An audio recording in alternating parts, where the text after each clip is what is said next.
Good afternoon, everybody. Welcome to The Latest Tech. I am Jacob from The Latest Tech, and the first thing I have to talk about is my haircut. We just made it to the playoffs for soccer, so this is kind of our spirit, so just ignore it. Most of this video will be pictures anyway, so you won't be seeing my face. Anyway, today Apple had their iPad mini event, which actually kind of transitioned into a huge event like we kind of predicted. So what we got was the iPad mini. That was the last thing they talked about. We got the new MacBook Pro Retina display, 13-inch. We got a brand new design for the iMac, and we got updates to the Mac Mini.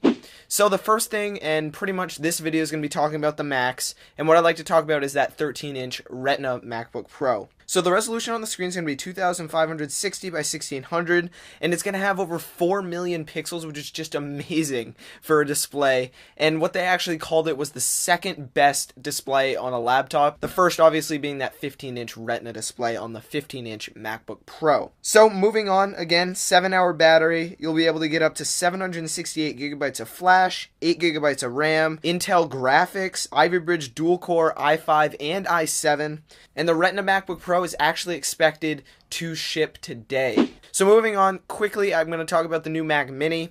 What they pretty much updated with it is you can get 1 terabyte hard drive or 256 gigabytes of SSD. You'll be able to get up to 16 gigabytes of RAM, which is actually a lot for the small Mac Mini. You'll be able to get dual-core or quad-core i5 or i7 Ivy Bridge processors, and it's actually shipping today, which is actually incredible. Moving on to the iMac, which is actually one of the biggest updates we've seen. We heard nothing about it. We knew that they might update the iMac at this event, but we knew nothing about it. So basically what they did was a brand new thin design, and at its thinnest point, it's actually only 5 millimeters, which is just incredible. It keeps that pretty much same shape as the previous iMacs, kind of curves in, and it's so thin it will make your eyes bleed.